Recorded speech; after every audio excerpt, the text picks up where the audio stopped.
Hello, grade 5. So, ito ay isang video na naman tungkol sa ating lesson. Ngayon ay AP naman. Okay? So, I hope makinig kayo ng mabuti at intindihin yung lesson nang sa ganun ay kahit wala tayong pasok is alam nyo pa rin at naintindihan yung mga lesson dapat natin sa klase.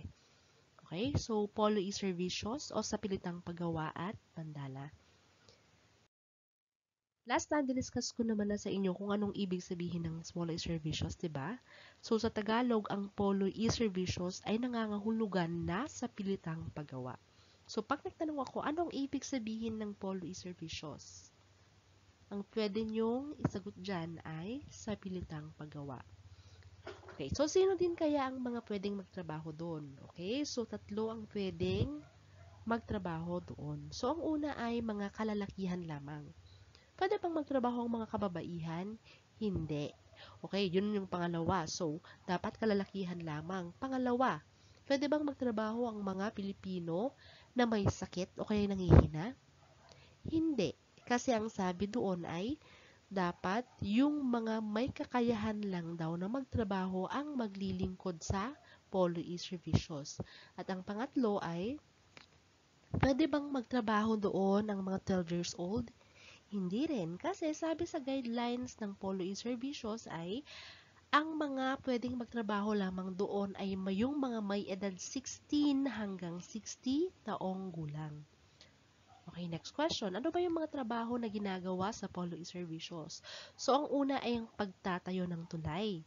Pangalawa ay paggawa ng simbahan o kaya ay pagkukumpuni ng barkong galyon. So, ito kasi, di ba, remember, uh, pumunta dito yung mga Espanyol, so sinakop nila tayo. So kung tutuusin, hindi rin naman pwede na silang gagawa ng mga ito. Una, sinakop nila tayo, so magiging alipin nila tayo. Kung alipin tayo, ibig sabihin sila yung mga boss natin. At ang boss, magtatrabaho ba ng mga ito? Syempre hindi. Kaya, no choice na mga Pilipino na kanilang sinakop ang magtatrabaho para sa kanila. Okay, so ano nga bang tawag dun sa mga naglilingkod sa Polo Servicios? Ang tawag sa kanila ay polista. Okay? Ilang araw kaya nagtatrabaho ang mga polista? So, nagtatrabaho sila ng 40 days. Okay? 40 days. At dahil sa mga pangyayari, noong 1884 ay ginawang 15 days na lamang.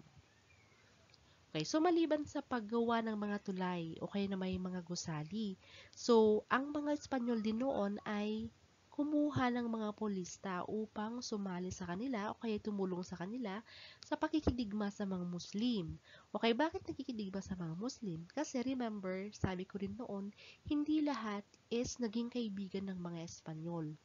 May mga iba na tao na may mga ibang Pilipino na ayaw makipagkaibigan o ayaw magpasakop sa mga Espanyol. So, ang tendency niyan is, syempre, may mga hindi sumusunod sa kanila. Eh kung powerful ka, syempre gugustuhin mo na dadami yung mga magiging alipin mo at masasakop mo. Kaya, ang paraan dyan, since kokonti pa lang naman sila ng mga Espanyol sa Pilipinas, ginagamit na mismo nila ang mga Pilipino upang makipaglaban din sa kapwa Pilipino. Okay. Isa pa is, ginagamit nilang mga Pilipino, kaya ini-invite yung mga Pilipino na sumali sa kanilang expedition sa ibang lugar. So last time, pinaliwanag ko na rin kung anong ibig sabihin ng expedition. Ang expedition ay paglalayag o kaya ay pagta-travel from one place to another. Oh. Lahat kayo ng mga Pilipino pwedeng magtrabaho, yung mga lalaki na 16 to 60 years old, may exemption rin. So, ano kaya yung mga bagay na magagawa mo upang ikaw ay ma-exempt o hindi na isali sa Polo Servicios? Okay, una sa lahat, kailangan mong magbayad ng FALA. Ang FALA ay multa. So, ibig sabihin, kung may pera ka, pwede ka na lang magbayad sa mga Espanyol at sasabihin mo na hindi na ako magtatrabaho sa Polo Servicios at kaya magbabayad na lamang ako. Pero paano kaya kung wala kang pera? So, ibig sabihin rin sa panahon na iyon, yung mga mahihirap lang din ang napipilitan na magtrabaho sa polo e-servicios kasi wala nga silang choice. So, aside from sa mga mayayaman na may kakayahan na magbayad ng falla o multa, hindi rin pinagtatrabaho yung mga nasa pamahalaan. Okay, gaya ng Gobernador Silio o kaya Cabeza de Barangay o iba pang miyembro ng prinsipalya. Ang prinsipalya ay grupo ng mga makakapangyarihan at mayayaman na pamilya noong panahon ng mga Kastila. Ano nga bang naging epekto ng polo e-servicios sa mga Pilipino? Sige, una sa lahat, syempre, yun nga, kailangan nilang sa pilitang magtrabaho. Pangalawa is, napawalay din sila sa kanilang mga pamilya. So, sa trabaho kasi nila, hindi lang sa malapit. So, yung ibang mga trabaho, kailangan nilang mag-travel pa ng medyo matagal dahil malayo nga yung mga lugar na pagtatrabahuan nila. So, wala namang wala namang mga sasakyan noon. So, kailangan nilang maglakad siguro o kaya sumakay sa kabayo. Pero swerte sila pag nakasakay sila ng kabayo kasi ang mga sumasakay lang talaga noon is yung mga Espanyol. Okay? So, pag malayo ang bahay sa pinagtatrabuhuan, syempre, hindi rin sila makakauwi sa kanilang pamilya tuwing gabi. So, kapilitan nga, agsila ijay, and doon na nila tatapos yung 40 days. May problema din kasi pag hindi sila umuwi, paano yung mga, kunwari, may mga pananim sila? Maayos pa kaya nila? O kaya matitingnan? Syempre, problema din yun. Pero, yun nga, sabi ko, no choice din talaga kasi yun nga, walang choice. Kailangan nilang magtrabaho or else. Okay? O yan no. Napabayaan din nila ang kanilang mga sariling kabuhayan at kadalasan ay lumalagpas pa sa takdang araw ang kanilang pagtatrabaho. Sa 40 days din naman kasi hindi mo matatapos ang isang tulay, di ba? Lalo na at nung panahon ng mga Kastilo, wala namang mga magagandang kagamitan yung mga Pilipino. So, ano lang ang ginagamit nila? So, pwedeng kamay, o kaya mga bato rin, o kaya pamukpok na kahoy. Isa pa, wala ding mga semento nun. So, last time diniscuss ko na ilan sa mga ginagamit nila na materyales ay ang hay. Ano ang hay? Yung pag yung kwan ng palay, pag kinuha na, hinarvest na, o tapos pulot pukyutan or honey, then egg, kasi pwedeng mga pandikit yung mga yon. Okay, so ang hindi rin na-discuss actually dito sa presentation, pero sabi kasi doon sa mga history books, hindi naman ganun kabad din ang mga Espanyol kasi si King Henry V is, ang sabi din niya sa Law of Indies, kailangan daw i-provide ng mga Espanyol yung mga kagamitan ng mga Pilipino or ng mga nasakop nila ng mga tao sa pagtatrabaho during polo e-servicios. Pero may mga hindi kasi maganda rin ang ugali ng mga Espanyol.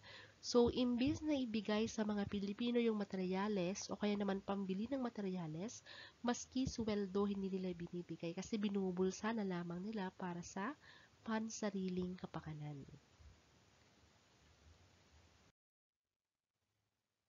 Okay. Pero may maganda ring epekto ang polo e-servicios kahit nahirapan yung mga Pilipino.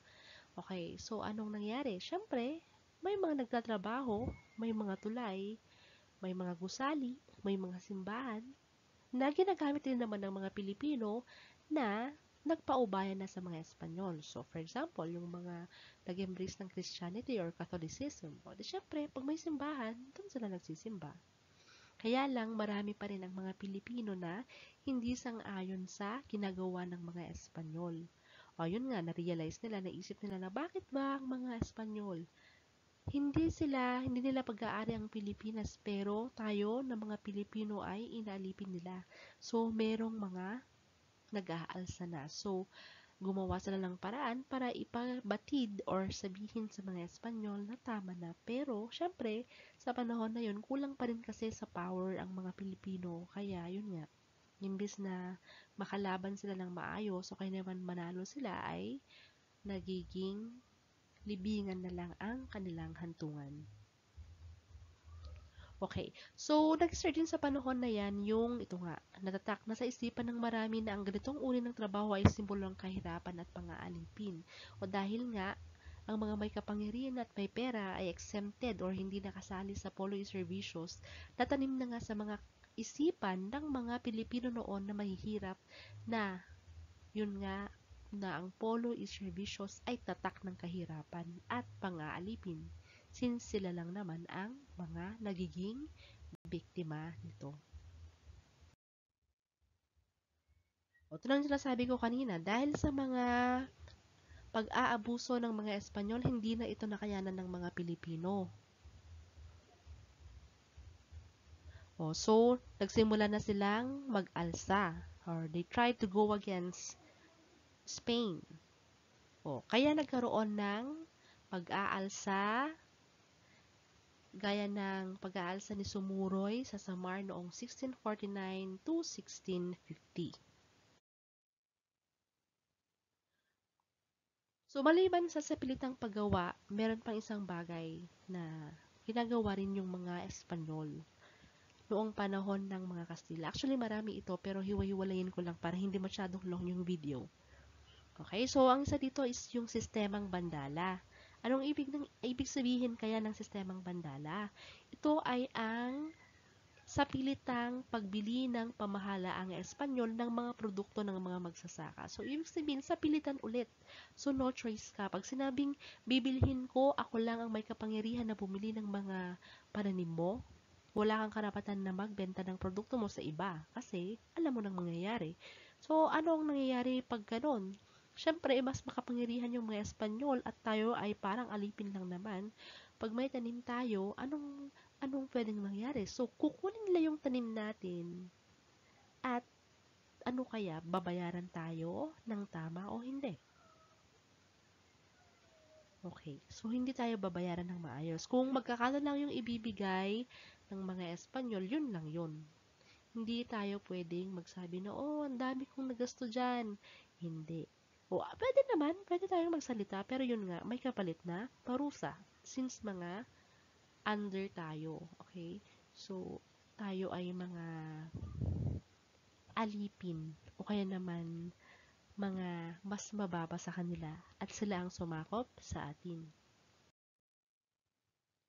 Ang mga produkto ay binibili ng pamahalaan sa murang halagang kadalasan na hindi pa nababayaran. O, imagine that. Kukunin yung mga tanim natin kasi nga wala tayong choice kundi sila lang ang bibili. Tapos murang-mura ang pambili nila. So, ano na lang ang natira sa atin? Ano ang gagamitin natin para sa pagtatanim ulit? Oh, yung iba naman daw is, ang natatanggap lamang ay mga pangakong kasulatan o promissory note. Oh, so, pag kinuha yung produkto mo, pwede nilang bayaran pero mas kukunti. O kung hindi naman, bibigyan ka ng pangakong kasulatan o promissory note. Ang promissory note ay ginagamit rin sa kasalukuyang panahon. So, ang nakalagay doon is promise na babayaran ko ang halagang ito sa'yo sa araw na ito. So, parang ganun siya, yung promissory note. O, pero syempre, pag ganyan na, expect, hindi na yan babayaran. O, kapag nasiraan pa ng pananim ang mga magsasaka ay napipilitan silang bumili ng produkto sa ibang lugar upang mabuo ang kotang ibinibigay ng pamahalaan na lalong nakadagdag sa kanilang paghihirap. O yan, so dahil hindi nga sila nakapagtrabaho ng maayos at nasa polo servicios sila, 40 days. Hindi nila nakikita ang kanilang mga pananim, ginaalagaan. So, ang tendency niyan is, pwedeng may mga nasira sa kanilang mga tanim. Siyempre, sa harvest, mas kukunti. Kaya, pag bibilihin na ng mga Espanyol yung kanilang mga ani, maaring kulang. So, unfortunately, hindi sila pwedeng magbigay ng mas mababa sa sinabing bilang ng produkto na ipagbebenta nila. So, ang gagawin nila is bibili na lang din ng produkto sa iba para may pandagdag lang sa ibebenta nila sa mga Espanyol. Okay, so, yun lang ang sa lesson na ito. So, remember, ang polyservicios ay tinatawag din na sa pilitang paggawa na ang mga trabahador dito na tinatawag na polista ay mga kalalakihang may kakayanang magtrabaho mula 16 hanggang 60 taong gulang at nagtatrabaho sila ng 40 na araw sa pamahalaan or para sa pamahalaan. Hindi rin lahat nagtatrabaho sa Polo e-Servicios sapagkat yung iba ay nagbabayad ng falla o multa upang huwag nang magtrabaho. O yung iba naman ay hindi rin nagtatrabaho para sa Polo e-Servicios kasi miyembro sila ng gobyerno bilang gobernadorcillo, kabesa de barangay, o isa sila sa mga kasapi ng prinsipalya o grupo ng mga makakapangyarihan at mayayaman na pamilya noong panahon ng mga Espanyol. So, ang last dito is yung bandala. Ano nga ulit yung bandala? Yung sa pilitang pagbili ng mga Espanyol, ng mga produkto ng mga Pilipino na binabayaran nila ng mas konting halaga kaysa sa nagastos ng mga Pilipino. Okay? So, yun lang. Until next video. Sana naintindihan nyo yung lesson. Magbibigay ako ng quiz later. Type ko na lang sa group chat. So, bye!